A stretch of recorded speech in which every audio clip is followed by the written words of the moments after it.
रखते हो, तो मेरा रिश्ता आपके साथ जो है वो गहरा रिश्ता है, पुराना रिश्ता है। मैं यहां आके आपसे झूठ नहीं बोलना चाहता।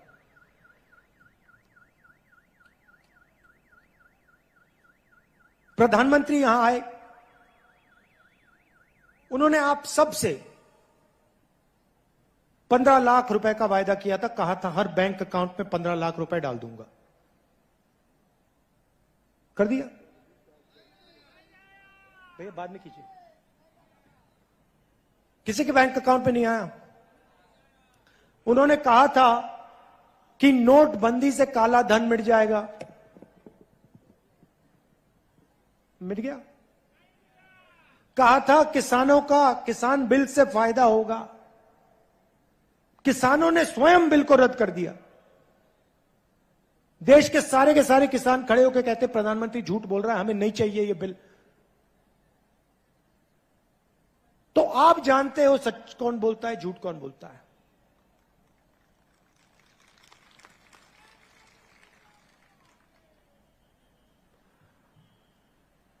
हम वहां नहीं रुके। हमने आपसे कहा था कि धान के लिए 2,500 रुपए प्रति क्विंटल हम देंगे। आपको कहने की जरूरत नहीं पड़ी, वो आस्ते आस्ते आस्ते आस्ते बढ़ता गया। सही बोल रहा हूं? सही बोल रहा हूं?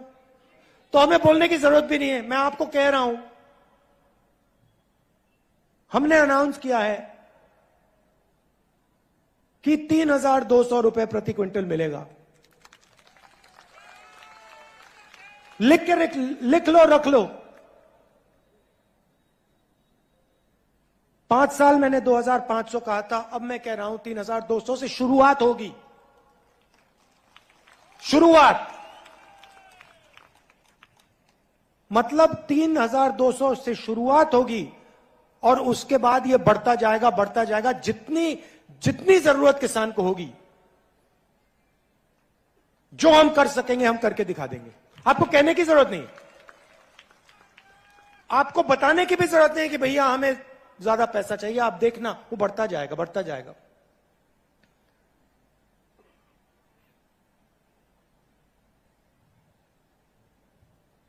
आदिवासियों के लिए बीजेपी के समय तेंदुपत्ता के लिए कितना पैसा मिलता था? एक बोरी के लिए कितना मिलता था? 2,500। कांग्रेस पार्टी के समय में कितना मिला आपको? 4,000 रुपए। अब आप लिख लीजिए, 4,000 रुपए नहीं, 6,000 रुपए आपको मिलेंगे। लिख के रख लीजिए आप। 4,000 रुपए का आपको हर साल बोनस मिलेगा।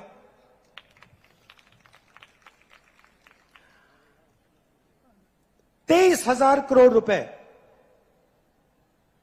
हमने किसान न्याय योजना में आपको दिया। आपने मांगा नहीं। हमने कहा भैया हम न्याय योजना करना चाहते हैं, हमारा प्लान था लोकसभा में करने का, हम छत्तीसगढ़ में इसको टेस्ट करके दिखाएंगे, और हमने कर दिया।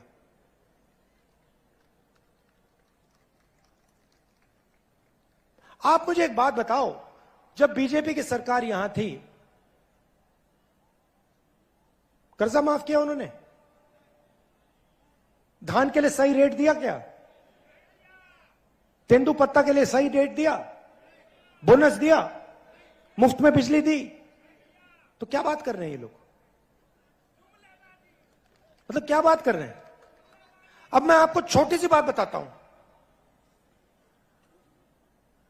जैसे मैंने पिछले चुनाव में कहा था किसान का कर्जा माफ होगा, पेन निकाल के आप लिख लीजिए, इस बार किसान का कर्जा माफ होगा।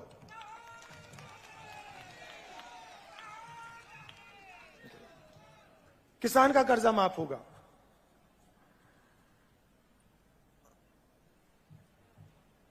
पिछली बार हमने कहा था बिजली बिल हाफ, इस बार जो 200 यूनिट बिजली के हैं वो आपके माफ हो जाएंगे। अब इसका मतलब समझिए, कभी कभी ये जो आंकड़े होते हैं इनकी गहराई नहीं समझ आती। हमने कहा 200 यूनिट माफ, इसका मतलब छत्तीसगढ़ में 40 लाख परिवार बिजली के लिए 1 रुपया नहीं देंगे।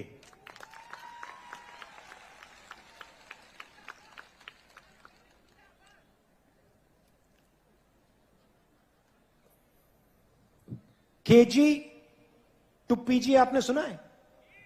ये क्या है ये केजी टू पीजी?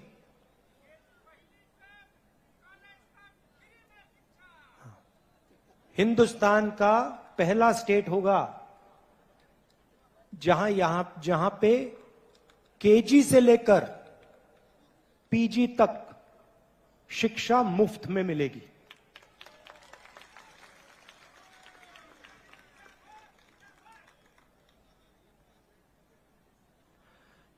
बीजेपी क्या करती है?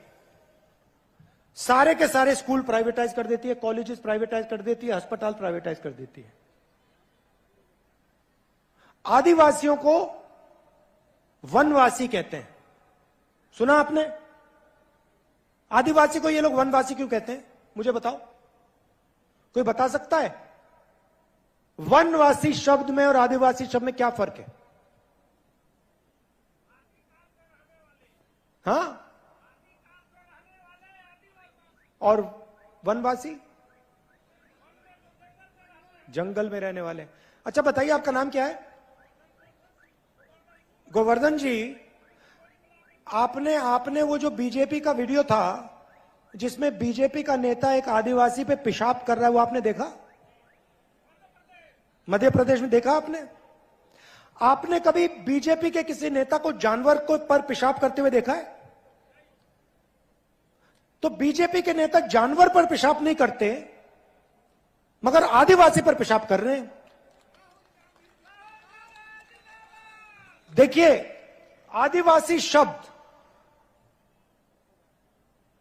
के अंदर गहराई में बहुत जरूरी चीज छुपी हुई है। सबसे पहले जल, जमीन, जंगल के मालिक आदिवासी थे। भाइयों और बहनों, आदिवासी शब्द के अंदर आदिवासियों का जो हक है, जमीन का हक, जल का हक, जंगल का हक, वो छुपा हुआ है। वनवासी का मतलब वो लोग जो जंगल में रहते हैं। बीजेपी आपको वनवासी कहते हैं, हम आपको आदिवासी कहते हैं। बीजेपी आपके अधिकार छीनती है, हम आपको अधिकार देते हैं। हम आपसे गले लगते हैं, बीजेपी आपके ऊपर पेशाब करते हैं। बीजेपी के नेता आपके ऊपर पेशाब करते हैं और फिर वीडियो वायरल कराते हैं कि पूरा देश देखे कि बीजेपी के नेता आदिवासी पर पेशाब कर रहा है। ये इनकी सोच है। अच्छा, मैं आपसे सवाल पूछता हूं, आपको वनवासी कहते हैं ना? जंगल कम हो रहा है या ज्यादा? कम हो रहा है ना? तो जब 15-20 साल में जंगल गायब हो जाएगा तो वनवासी कहां जाएंगे?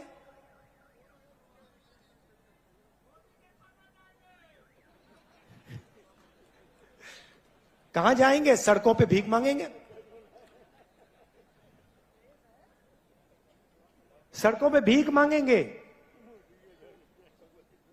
बीजेपी के नेता कहते हैं देखो, आदिवासियों को हिंदी सीखनी चाहिए,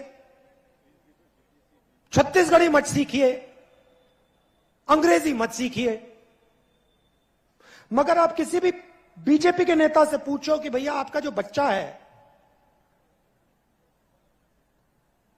वो इंग्लिश मीडियम में पढ़ता है, हिंदी मीडियम में पढ़ता है, तो आपको जवाब देंगे हमारा तो बेटा इंग्लिश मीडियम में पढ़ता है। अगर आपका बच्चा इंग्लिश मीडियम में पढ़ता है तो आदिवासी का बच्चा इंग्लिश मीडियम में क्यों नहीं पढ़ सकता?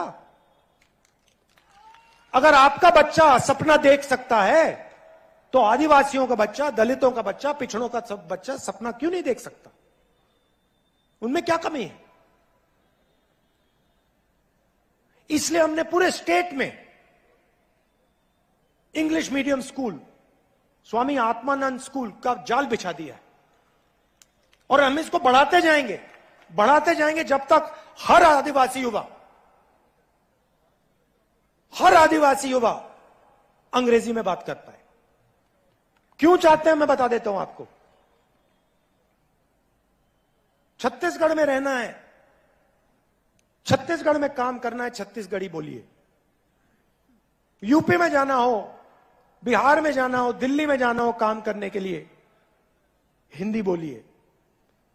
विदेश जाना हो, कॉल सेंटर में काम करना हो, इंजीनियर बनना हो, डॉक्टर बनना हो, अंग्रेजी की जरूरत पड़ेगी, अंग्रेजी पढ़िए। वो कहते हैं भैया हिंदी पढ़ो बाकी सब भूल जाओ। क्यों? क्योंकि वो चाहते हैं कि आपके बच्चे अंग्रेजी ना सीखें, कंपटीशन ना आ जाए। बाहर से कोई आता है, अमेरिका से कोई व्यापारी आता है, बिजनेसमैन आता है, आपके बच्चे उससे बात ही ना कर पाए, वो आपको नौकरी ना दे पाए। इसलिए वो आपसे कहते हैं आप वनवासी हो, आप बड़े सपने मत देखो, अंग्रेजी मत पढ़ो। और हम कहते हैं आप वनवासी नहीं हो, यह शब्द आपका अपमान है। आप आदिवासी हो, आपको सबसे बड़ा से बड़ा सपना देखना चाहिए और उसको पूरा करना चाहिए। पूरा करने में हम मदद करेंगे आपकी।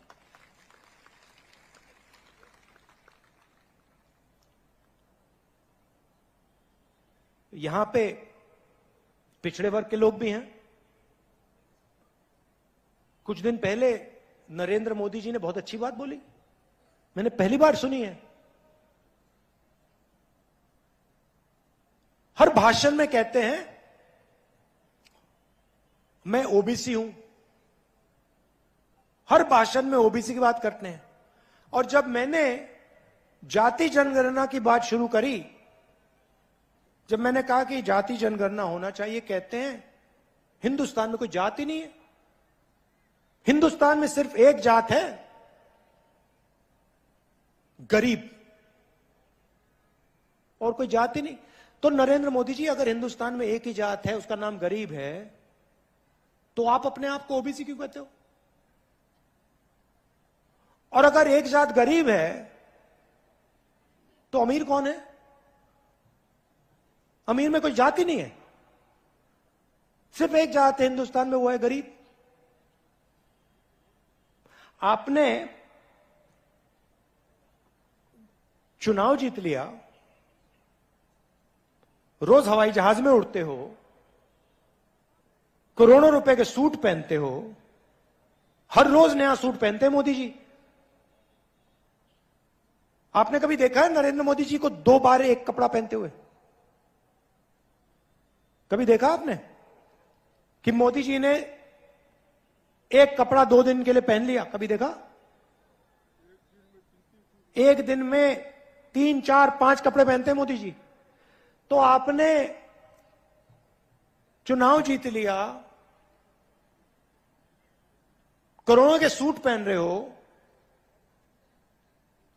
मगर जब ओबीसी को आपकी जरूरत पड़ी, ओबीसी युवाओं को आपकी जरूरत पड़ी जाति जनगणना कराने में, तो आप कहते हो एक ही जात है, गरीब, ओबीसी तो है ही नहीं।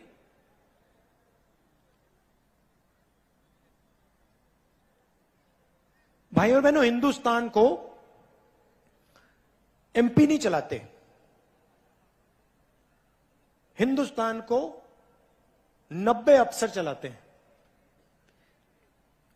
उनको हम secretary to government of India कहते हैं, आईएएस के अफसर हैं।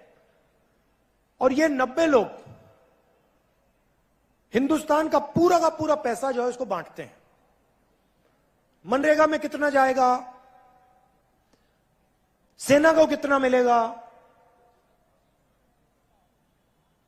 सड़क बनाने में कितना पैसा जाएगा, अस्पतालों में कितना जाएगा, शिक्षा में कितना जाएगा, ये सारे के सारे निर्णय ये 90 लोग लेते हैं।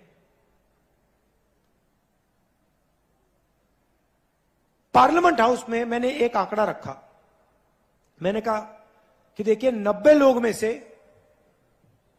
ओबीसी कितने हैं? भाइयों और बहनों, इन 90 लोगों में से ये कितने हैं भाई? तो उठा के दिखाओ, तो खड़े होकर दिखाओ, ये देखो 90 में से 3। मोदी जी ओबीसी की बात करते हैं, 24 घंटा ओबीसी की बात करते हैं। जब मदद करने का समय आता है कहते भैया ओबीसी जाति नहीं है। और जो अफसर, 90 अफसर इस देश को चलाते हैं, बजट का हर पैसा बांटते हैं, उसमें से 3 ओबीसी के हैं। अच्छा भैया, आपने पहला सवाल का जवाब दे दिया, दूसरे सवाल का जवाब दीजिए। जो ओबीसी अफसर हैं, हिंदुस्तान के बजट का कितना प्रतिशत निर्णय लेते हैं? 5%। मतलब 90 में से 3 ओबीसी। और अगर हिंदुस्तान के बजट में 100 रुपए खर्च होते हैं तो 5 रुपए का निर्णय ओबीसी जात के लोग लेते हैं। अच्छा, आदिवासियों की बात करते हैं। बजट में से अगर 100 रुपए का निर्णय लिया जाता है तो आदिवासी कितना निर्णय लेते हैं? कितना? 0.01। मतलब आदिवासी अफसर 100 रुपए में से 10 रुपए का निर्णय लेते हैं ना, 10 पैसे का निर्णय लेते हैं, सॉरी। अब सवाल यह है कि हिंदुस्तान में क्या ओबीसी की आबादी 5% है? आदिवासी की आबादी 0.1% है क्या? बिल्कुल नहीं।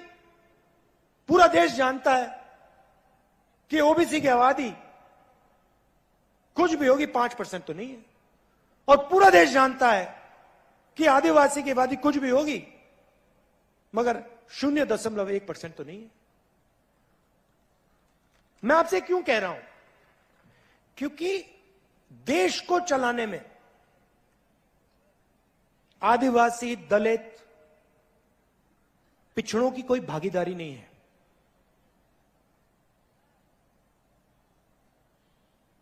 क्योंकि 90 अफसरों में से कोई नहीं है। अगर आप मुझे कहते कि भैया देखो 90 अफसर हैं, उसमें से 50% ओबीसी हैं, तो मैं कहूंगा हां भैया, बजट का 50% ये लोग खर्च कर रहे हैं तो भागीदारी है। अगर आप मुझे कहते देखिए 15% बजट का आदिवासी लोग निर्णय ले रहे हैं, तो मैं कहता हां भैया भागीदारी है।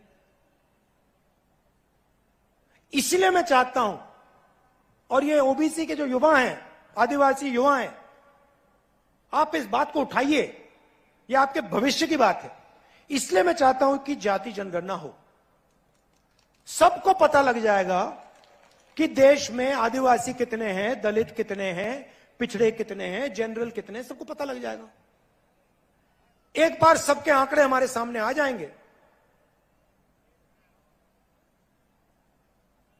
सामने होंगे, तो हम कहेंगे ठीक है भैया, अब अगर 50% आबादी है तो भागीदारी होनी चाहिए। 90 में से 3 अफसर काम होने वाला नहीं है। इसको हमें बदलना पड़ेगा। अब नरेंद्र मोदी के पास जाति जनगणना के आंकड़े पड़े हुए हैं। वो 1 सेकंड में पब्लिक को दिखा सकते हैं। हमने किया था जाति जनगणना, हमने करा जब हमारी यूपीए की सरकार थी, तो सारे आंकड़े सरकार के पास। अब हम नरेंद्र मोदी जी से कह रहे हैं भैया इनको रिलीज करिए, छत्तीसगढ़ के ओबीसी युवाओं को बता दीजिए ओबीसी की कितनी आबादी, आदिवासियों को, दलितों को बता दीजिए भैया आपकी इतनी भागीदारी होनी चाहिए। नरेंद्र मोदी नहीं बोल रहे। अब कह रहे भैया ओबीसी की तो कोई जाति नहीं होती, दलित आदिवासी तो जाति नहीं है, जात तो हिंदुस्तान में सिर्फ गरीब है। तो यहां जो ओबीसी युवा हैं, अगली बार मोदी जी आएंगे, आप उनसे पूछना मोदी जी, पहले आप कहते थे आप ओबीसी हो, अब आप कहते हो हिंदुस्तान में सिर्फ गरीब जात होती है। आप जाति जनगणना प्लीज कर दो। हमारी जो सच्चाई है, ओबीसी जात की जो सच्चाई है, वो हमें बता दो। लंबे लंबे भाषण करेंगे, 1 घंटा बोलेंगे आपको, मगर इस सवाल का जवाब नरेंद्र मोदी नहीं दे सकता। क्यों? क्योंकि रिमोट कंट्रोल अदानी के हाथ में है।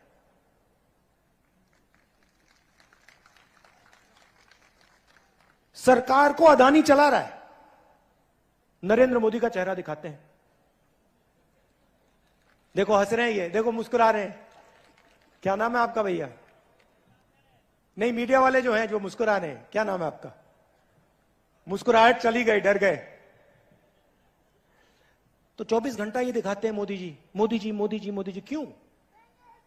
क्योंकि अदानी जी इनको कहते हैं भैया दिखाओ सौदा क्या है।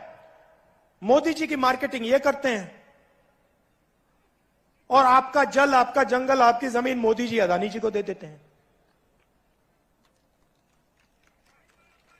सही बात है,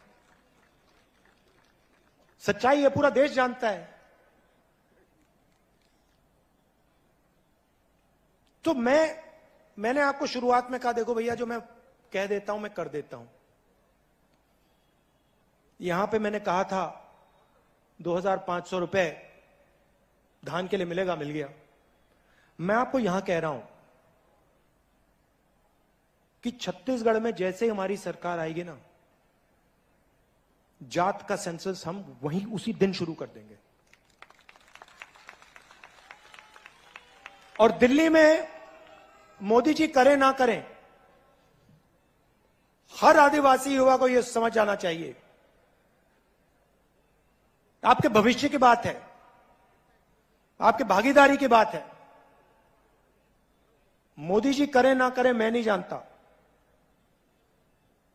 दिल्ली में कांग्रेस पार्टी की इंडिया की सरकार आएगी, पहला काम जाति जनगणना हो जाएगा, खत्म हो जाएगा। और जो आंकड़े हैं उनको हम रिलीज करके आपके सामने रख देंगे। और एक नई कहानी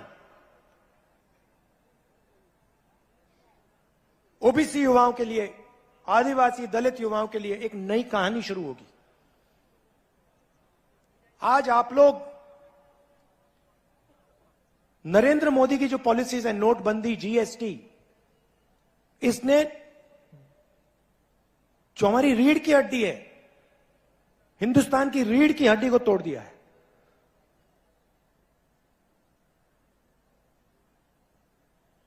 युवाओं को रोजगार नहीं मिल सकता नरेंद्र मोदी की सरकार में, आप सब जानते हो। तो रोजगार देने का पहला कदम जाति जनगणना। किसके पास कितना धन है,